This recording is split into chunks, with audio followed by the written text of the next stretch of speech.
I'm John Valentino, president of John and Bob's Corporation. I'm here with Chip Valentino. We've both been practicing landscape architecture, landscape contracting, general engineering contracting. We're nurserymen, and we're here in a garden that we established on April 17th, and the first photographs were taken on April 22nd. We did a little video on that one that you can watch. Now, once a month, we're going to do a little video that will allow us to compare and see how our crops are doing. Welcome to our YouTube channel. Chip and I plan to be doing a lot more videos for you. If you like them, please click on like and click on subscribe and click on the bell so that you'll be notified every Sunday when we post our new videos.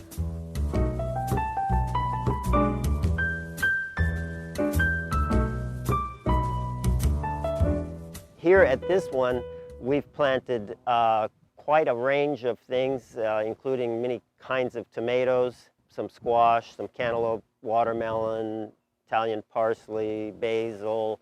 We have some blueberries that we showed you on the last video.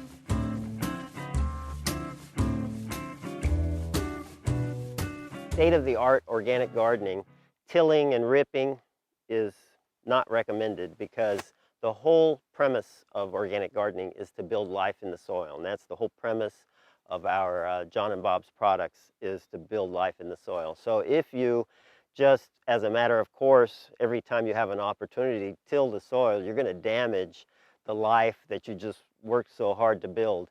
And for the most part, you want to do like a non-till and even non-physical disturbance. You don't want to do anything that can damage those colonies of bacteria and protozoa and fungi and good nematodes. We've had actually very few weeds, but as they've come up and they're small, we just pulled them out. And that's a good way to handle it, to minimize physical disturbance. Now, on the tilling issue,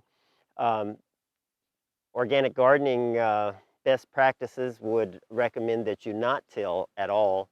My one exception to that is if there's compaction in the soil, then I would suggest that you rip it or till it as deeply as you can before you do anything else. So you try to get good soil moisture in it, and then do some kind of ripping or tilling to as deep a depth as possible, because that physical breaking up of this compacted soil is important to allow a good exchange of air and water.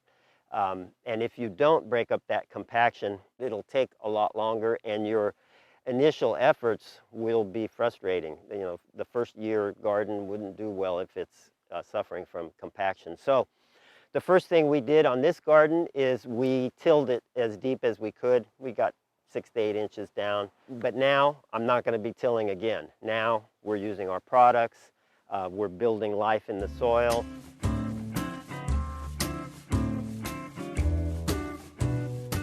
We tilled the soil as deeply as we could, and then the planting part is actually fairly simple. In landscaping, we almost always make the root ball high. In the case of tomatoes, you actually bury it and go down to pretty much almost where the leaves are on the plant. Everything else, almost everything else, we planted at grade.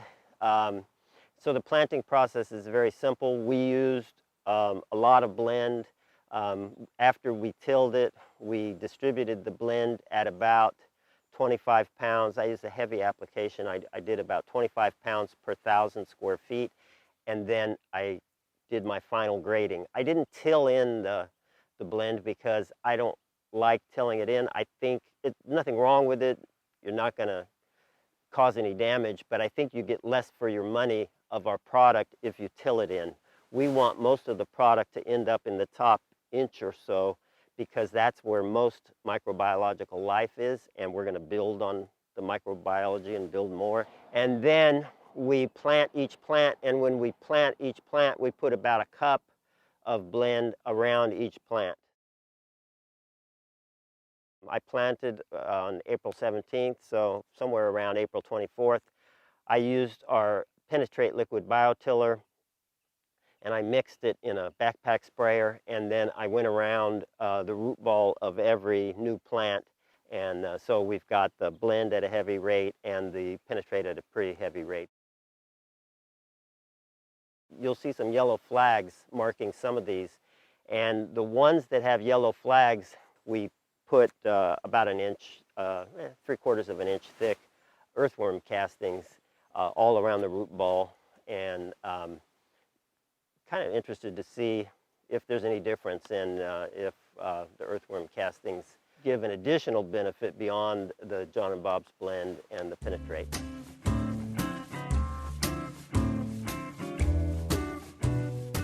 Known as the tomato king of California, Steve Goto promoted a method of watering tomatoes. So his method would be you water like crazy, then you don't water and you monitor it, and on the first morning that it wilts, you water again, and you count the days between it, and that gives you an interval that now you know that every that many days you'll have to water based on what you witnessed with the wilting.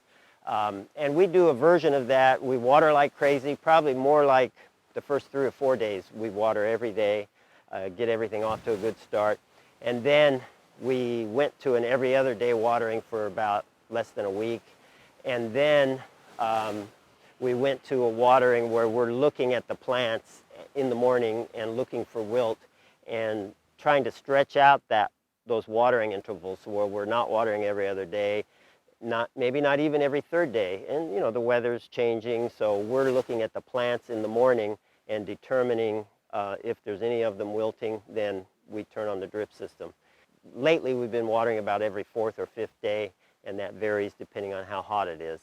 And so that's how you figure out best watering practices.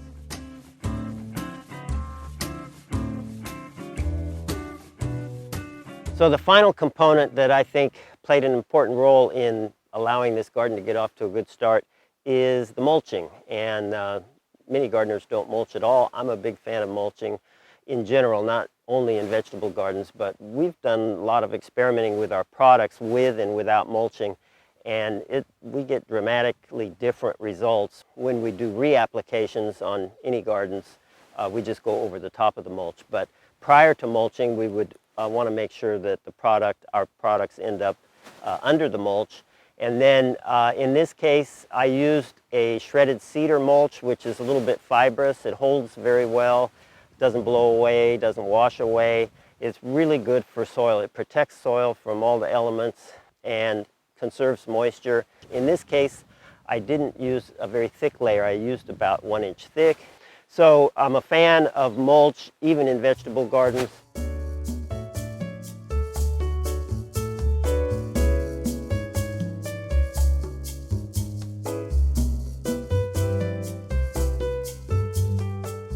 Hello again, friends. Thanks for watching. Don't forget to like, subscribe, and click on the bell. If you enjoyed this video as much as I did, be sure to let us know in the comments below. Want to learn more about our products? Head over to our website, www.johnandbobs.com.